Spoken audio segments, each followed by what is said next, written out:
It has seemed right, before we turn away from this place where we have laid the mortal remains of O'Donovan Rossa, that one amongst us should, in the name of all, speak the praise of that valiant man and endeavour to formulate the thought and the hope that is in us as we stand around his grave. And if there is anything that makes it fitting that I, rather than some other, I, rather than one of the grey-haired men who were young with him and who shared in his labour and in his suffering, should speak here, it is perhaps that I may be taken as speaking on behalf of a new generation that has been rebaptized in the Fenian faith and that has accepted the responsibility of carrying out the Fenian programme.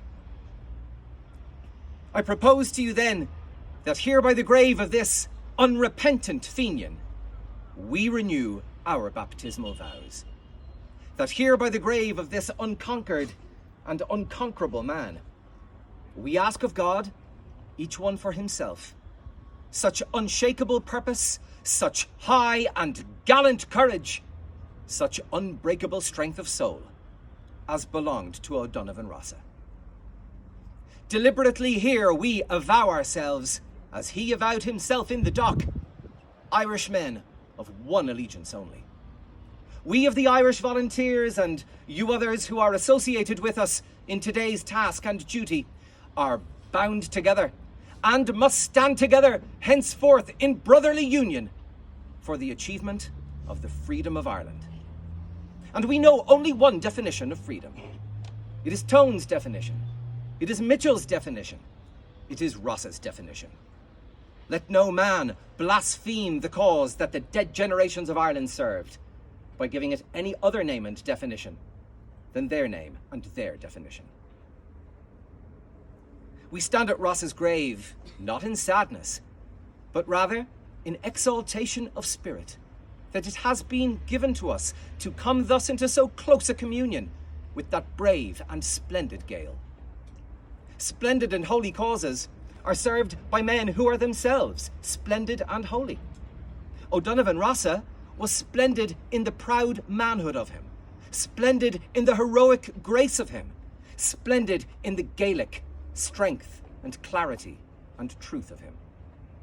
And all that splendour and pride and strength was compatible with a humility and a simplicity of devotion to Ireland, to all that is olden and beautiful and Gaelic in Ireland, a holiness or a simplicity of patriotism of a Michael O'Clery or of an Owen O'Growney. The clear, true eyes of this man, almost alone in his day, visioned Ireland as we of today would surely have her. Not free merely, but Gaelic as well.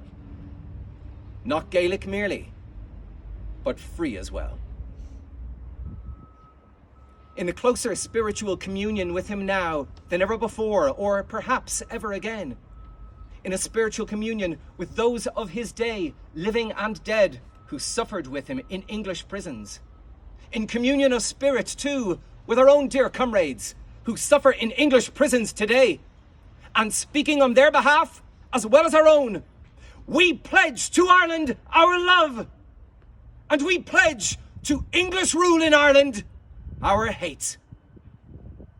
This is a place of peace, sacred to the dead, where men should speak with all charity and with all restraint. But I hold it a Christian thing, as O'Donovan Rossa held it. To hate evil, to hate untruth, to hate oppression, and hating them, to strive to overthrow them.